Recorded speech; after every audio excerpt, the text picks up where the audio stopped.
Beralih ke informasi lainnya, pemirsa Komisi Pemberantasan Korupsi atau KPK menyebut Bupati Pati nonaktif Sudewo tidak hanya terlibat dalam kasus dugaan pemerasan terkait dengan pengisian jabatan calon perangkat desa di daerahnya. Sudewo juga diduga menerima uang suap dalam proyek pemeliharaan dan pembangunan jalur kereta.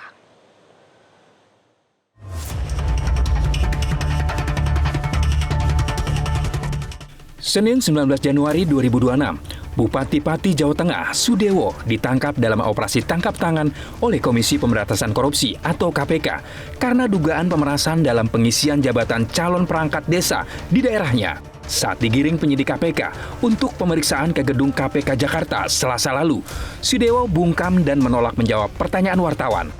Selain Sudewo, untuk kepentingan pengungkapan kasus suap jual beli jabatan di lingkungan pemerintahan desa di Kabupaten Pati ini, KPK juga menangkap perangkat pemerintahan lain, mulai dari kepala desa hingga camat.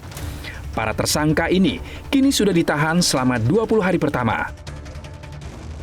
Selain Bupati Pati Sudewo, KPK juga menyita barang bukti uang miliaran rupiah. Dalam kasus suap ini, Sudewo menerima uang sebesar 2,6 miliar rupiah hasil pemerasan sejumlah calon perangkat desa. Uang pemerasan yang ditujukan untuk Sudewo ini dikirimkan oleh dua wanita menggunakan sepeda motor. Uang itu diserahkan dalam kantung plastik besar dan beberapa karung. Uang diterima dengan cara dimasukkan ke dalam mobil mewah yang di dalamnya sudah ada anak buah Sudewo. Uang dimasukkan ke dalam mobil melalui jendela. Tak hanya ditetapkan sebagai tersangka jual beli jabatan di lingkungan pemerintahan desa, belakangan Sudewo juga ditetapkan sebagai tersangka dalam kasus suap proyek pembangunan dan pemeliharaan jalur kereta api di Direktorat Jenderal Perkeretaapian Kementerian Perhubungan. Menurut PLT Deputi Penindakan dan Eksekusi KPK, Asep Guntur, Rabu lalu, OTT di Pati menjadi pintu masuk untuk menelusuri dugaan keterlibatan Sudewo yang kini sudah berstatus Bupati Pati nonaktif dalam jaringan suap yang lebih luas di lingkungan DJKA. Ini adalah pintu masuk dan sekaligus. Jadi ini mungkin nanti Mas Jubir mohon dikoreksi saya jika salah. Bahwa juga sekaligus untuk perkara DJKA itu hari ini kita juga sudah naikkan gitu ya. Ya begitu. Jadi sekaligus gitu. Ya ini bukan buat tabungan Mas Jubir nanti nyampaikan gitu ya.